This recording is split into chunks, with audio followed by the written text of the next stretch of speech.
করছো কেন কান্নাকাটি, মাফলারের পর হাওয়াই চটি? আমি বলছি না, লোকজন রাস্তাঘাটে বলছে, চারিদিকে সোশ্যাল মিডিয়ায় মিম। অরবিন্দ কেজরিওয়াল গ্রেপ্তার, রীতিমতো রাজনৈতিক প্রতিহিংসা বলছেন মমতা বন্দ্যোপাধ্যায়। আমার সঙ্গে রয়েছেন বিজেপি নেত্রী কেয়া ঘোষ, জিজ্ঞাসা করবো। বলছি অরবিন্দ কেজরিওয়াল গ্রেপ্তার, এরপরেই মমতা বন্দ্যোপাধ্যায় একদম বিজেপিকে নিশানা, কাল থেকেও দেখতে পেলাম কুণাল ঘোষেরও নিশানা, কি বলবো? যে আজকে দিল্লি, কালকে কলকাতা, কলকাতায় এসে হরিশ চ্যাটার্জি, হরিশ মুখার্জি, কালকে আর এরা কে পাশে দাঁড়াচ্ছে? মমতা ব্যানার্জি, যার ভাইপো, তিনি কয়লা, বালি, চাকরি, এই খাদ্য সবকিছুতেই নাকি তার নাম অভিযুক্ত তালিকায় রয়েছে। মানে ইডি আদালতে বলেছিল 8 অর্থাৎ সবকিছুর, সব দুর্নীতি যোগসূত্র একটা জায়গায় মিশছে। লিপস অ্যান্ড বাউন্ডের সিইও কে? দর্শকরা জানেন, অনেকবার বলেছি। অন্যদিকে আরেকজন কে আছে? কনভিক্টেড চোর লালু প্রসাদ যাদব, তার ওই ফডার কেলেঙ্কারিতে, অর্থাৎ এই গবাদি পশুর খাবার, সেগুলো পর্যন্ত কেড়ে নিয়েছে। আর আছে কি? সবার ওপরে আছে কে? মা ছেলে, যারা জেলে না থেকে বেলে আছে, স্বাধীনতা সংগ্রামীদের টাকা মেরেছে ন্যাশনাল হেরাল্ড মামলায়। এইসব দুনিয়ার চোর একা হয়েছে, চোরে চোরে মাস্তুতো ভাই, সব শেয়ালের একরা। মমতা বন্দ্যোপাধ্যায় বলছেন এইটা তো রীতিমতো রাজনৈতিক এই ভোটের আগে এরকম একটা পরিস্থিতি। কুণাল ঘোষ বলেছেন বিজেপির অঙ্গুলি হিলনেই এই জিনিস হয়েছে, কি বলবেন? দেখুন, যদি অঙ্গুলি হিলনে হয়, তাহলে আমি তো আজকে দেখলাম যে আজকে শেখ শাহজাহানের কে একজন আছেন, শেখ সিরাজউদ্দিন, তাকে নাকি সিআইডি গ্রেপ্তার করেছে। কেন? ভোটের আগে? নাকি সিবিআই বা ইডির হাতে যাতে না তুলে দিতে হয় তাই এত অতি সক্রিয়তা? এক। দ্বিতীয় প্রসঙ্গ হচ্ছে, এটা তো কোর্ট, মাননীয় আদালতের নজরদারিতে তদন্ত হচ্ছে। সুপ্রিম কোর্ট স্বয়ং বলে দিয়েছিলেন যে 338 কোটি টাকার যে টাকা নেওয়া হয়েছে তার ট্রেল পাওয়া গেছে, তাই তো তার বারে বারে জামিন হচ্ছে না দিল্লির উপমুখ্যমন্ত্রী মনীষ সিসোদিয়ার। দিল্লির 3-4 জন বড় বড় মন্ত্রী তারা জেলে আছে। আমরা তো বলছি এখন কেজরিওয়াল চলে গেছেন, দিল্লির ক্যাবিনেট বৈঠকটা তো এখন জেলে হবে।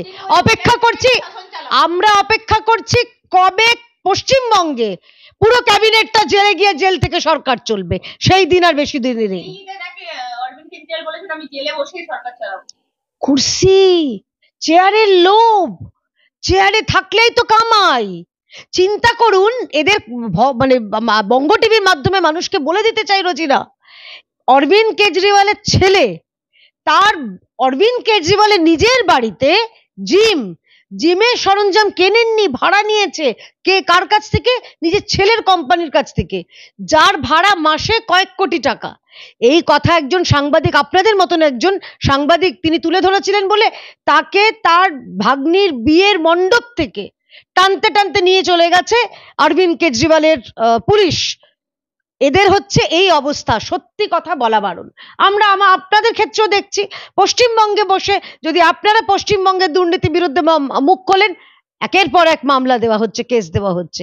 সুতরাং এইটা হচ্ছে এই সব চোরেদের, এদের প্রতিহিংসামূলক আচরণ। আর আপনি আবার কার কথা বলছেন? আজকে কি সকালে আপনার, আমি বুঝতে পারছি না আমি আর কার মুখ দেখে ঘুম থেকে উঠেছি রোজিনা। আপনি এইসব কেন বলছেন? এইসব আর বিজেপির মুখপাত্র, আপনাদের কথা যেমন নেবো আমরা, শাসক দলের মুখপাত্র সে কুণাল ঘোষ, কেন অন্য কেউ বসলে তার কথা নিতে হবে না? নিশ্চয়ই নেবেন, কিন্তু কার কথা নিচ্ছেন? যিনি সকালে এক বলেন, বিকেলে এক বলেন। সকালে বলেন মমতা ব্যানার্জি, তৃণমূল কংগ্রেস সব থেকে বড় বেনিফিশিয়ারি সারদার, বিকেলে পাল্টিকে মমতা দিদি, অভিষেক ভাই, এদের সব ভজনা গাইছেন। আপনি এদের কথা বলছেন। একটা বিশ্বাসযোগ্যতা থাকতে হবে তো, একটা লেভেলের একটা বিশ্বাসযোগ্যতা থাকতে হবে। আমরা সকালে একরকম বলি না, বিকেলে একরকম বলি না, এরকম পাল্টিবাজ নই। আর শেষ কার সে তো বোঝাই যাচ্ছে। দেখুন, আমি বলছি আপনাকে, তৃণমূলের বিদায় ঘন্টা বেজে গেছে, তৃণমূলের শেষে শুরু হয়ে গেছে। তৃণমূলের সরকার, এই যে দুর্নীতিগ্রস্ত সরকার পশ্চিমবঙ্গে, যা আমরা দেখলাম দিল্লিতে, আমরা তো কলকাতাবাসী, পশ্চিমবঙ্গ হবে কি করে? কেয়াদি রীতিমতো দেখা যাচ্ছে কৃষ্ণনগরে সবাই একাধিক মমতা বন্দ্যোপাধ্যায়ের উদ্দেশ্যে কটাক্ষ করছেন প্রধানমন্ত্রী, তারপরে দেখা যাচ্ছে রাজভবনে মিটিং, সবাই বলছে এই মুহূর্তে রাজনৈতিক মহল বলছে সেটিং সেটিং সেটিং। যারা কোন রাজনৈতিক মহল, কোন মহলে তারা বিচরণ করেন একটু বলবেন আমাকে? কত কত মহলে থেকেই বলেছে সৌম্য রায়। এইটাই আমি শুনতে চাইছিলাম। কংগ্রেস, কে কংগ্রেস বলছে? কংগ্রেস দিনের রাতে মমতা বন্দ্যোপাধ্যায়কে বলছেন, তৃণমূলকে বলছেন আও না, গলে লগ যাও না। মমতা বন্দ্যোপাধ্যায় তাদের বলছে নেহি নেহি অভি নেহি, অভি করো ইন্তজার। মমতা বন্দ্যোপাধ্যায়ের কাছে প্রত্যাখ্যাত হয়ে কংগ্রেসের এই দুঃখের আচরণ, মমতা বন্দ্যোপাধ্যায়ের কাছে কংগ্রেসের এই প্রদেশ কংগ্রেস যাদের কথা বলছি, দেখুন পশ্চিমবঙ্গের প্রদেশ কংগ্রেস একটা আলাদা দ্বীপ। তারা একরকম বলেন, তারা বলেন মমতা চোর, অভিষেক চোর। দিল্লির ওরা একদম কান মুলে দেয়, বলছে খবরদার বলবে না। ওদের এক নাড়ুগোপাল না ভেনুগোপালকে নেতা আছে, সে বলেছে অভিষেক বন্দ্যোপাধ্যায় নেতা, তার বিরুদ্ধে প্রতিহিংসামূলক আচরণ করছে। কংগ্রেস কেবল নিজেদের স্ট্যান্ডটা ঠিক করতে। আমার কলকাতার পশ্চিমবঙ্গের নেতাও যা বলছেন, মমতা বন্দ্যোপাধ্যায়, অভিষেক বন্দ্যোপাধ্যায়, তৃণমূল কংগ্রেস দুর্নীতিগ্রস্ত, আমার দিল্লির নেতারা এক কথা বলছেন। আমাদের দুরকম কথা হয় না। একটা সাপকে দেখিয়ে রীতিমতো অভিজিৎ গঙ্গোপাধ্যায় বলে কটাক্ষ দেবাংশুর, কি বলবেন? আবার আর আপনিও না, সত্যি আজকে আপনার মনে হচ্ছে রোজিনা বঙ্গ টিভি আজকে কমেডি করার মুডে আছে। আবার কার সঙ্গে কার, আপনি চাঁদের সঙ্গে চাঁদমেলা তুলনা করছেন কেন? এটা ঠিক জিনিস নয়। এর কে দেবাংশু পেবাংশু মেবাংশু আমি জানি না তাকে। আমি জানি প্রাক্তন বিচারপতি, অত্যন্ত নিজের জায়গায়, যিনি, তার যা রুলিং, পশ্চিমবঙ্গে দুর্নীতি হয়েছে, পশ্চিমবঙ্গে হাজার হাজার যাদের চাকরি চলে গেছে, সেই ছেলে মেয়েদের আশা ভরসা যিনি জুগিয়েছিলেন, তার নাম অভিজিৎ গঙ্গোপাধ্যায়। আপনি তার সঙ্গে তুলনা করছেন?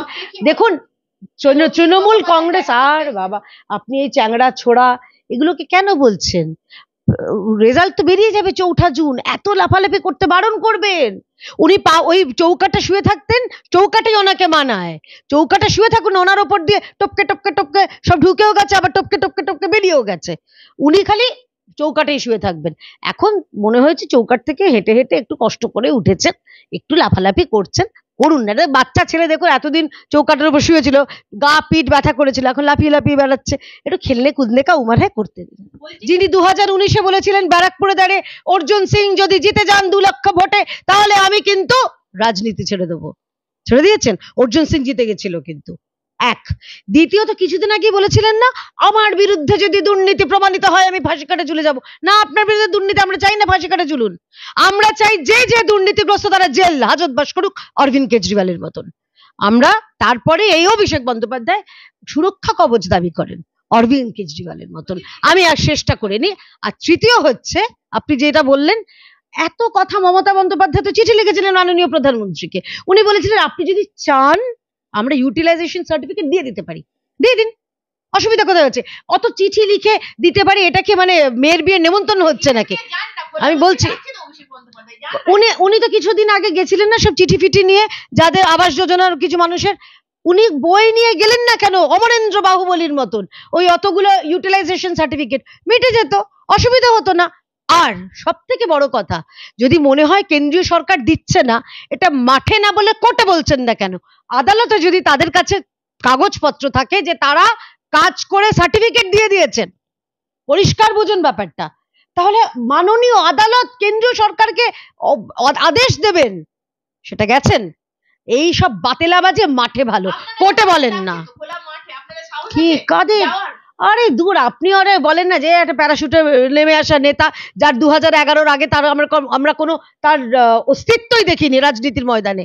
শুধুমাত্র পিসি এখন মুখ্যমন্ত্রী বলে এত 2500-3000 পুলিশ নিয়ে তার এত বারফাট্টাই মারা। আমাকে এগুলো বলবেন না প্লিজ।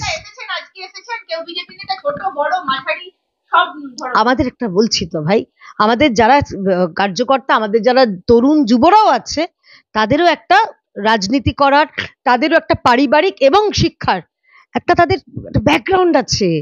কেউ পিসিমা মাসিমার ভরসায় কেউ রাজনীতি করতে আসেনি। সায়নী ঘোষ বলছেন বিজেপি নেতারা ভোট চাইতে গেলে হাতটা ফট করে ধরে ফেলুন, ধরে বলুন টাকা দাও। দেখুন টাকার ব্যাপারটা না খুব ভালো বোঝে তৃণমূল। সায়নী ঘোষ টোস থেকে শুরু করে অন্য অনেকে খুব ভালো বোঝেন টাকার ব্যাপারটা। টাকা শুনলেই দেখবেন যেই ওদের সামনে বলবেন টাকা, টিউবলাইটের মতন চোখগুলো না টুনি বাল্ব, 1000 ওয়াটের বাল্বের মতন চকচক করে উঠবে, জ্বলে জ্বলে উঠবে। ভারতীয় জনতা পার্টির যে কোনো কর্মী, আমি আমাদের রাজ্য স্তরের বড় বড় নেতাদের নামও নিচ্ছি না, সাধারণ আমাদের মণ্ডল, আমাদের বুথ, আমাদের জেলায় কাজ করা কর্মীদের কাছে যাবেন, তারা আপনাকে কাজ করে দেবে, পরিবর্তে কাটমানি চাইবে না। আমাদের যারা জনপ্রতিনিধি তারা কাটমানি করবে না। না বলছি তো আমি যেটা বলছি যে টাকা টাকা কিসের জন্য দেব? টাকা দেব যাতে সায়নী ঘোষের বড় ফ্ল্যাটের সঙ্গে আরো একটা ফ্ল্যাট যোগাযোগ বড় করতে পারেন, নাকি টাকা দেব তার বড় বড় গাড়ি কি সব আছে সেগুলোর সঙ্গে আরেকটা গাড়ি হতে পারে? চোরেদের জন্য টাকা, চোরেদের জন্য কোনো কিছু, কোনো মতেই না। ভারতীয় জনতা পার্টি এরা আসলে ভয় পেয়ে গেছে যে 4 জুন যে রেজাল্ট বেরোবে, ভারতের আবার তৃতীয় বারের জন্য প্রধানমন্ত্রী হিসেবে মাননীয় শ্রী নরেন্দ্র মোদীজি শপথ গ্রহণ করবেন। উনি বলবেন মে শ্রী নরেন্দ্র দামোদর দাস মোদী। 15ই আগস্ট লালকেল্লা থেকে ভাষণ দেবেন নরেন্দ্র মোদী। এটা জেনে গেছেন যে আর পিসির তৃতীয়বারের জন্য মুখ্যমন্ত্রী, মাফ করবেন, প্রথমবারের জন্য প্রধানমন্ত্রী হওয়া হলো না, আর তৃতীয়বারের জন্য মুখ্যমন্ত্রী হয়েছেন বটে, চতুর্থবার আর হবে না, বারে বারে 3 বার দি এন্ড।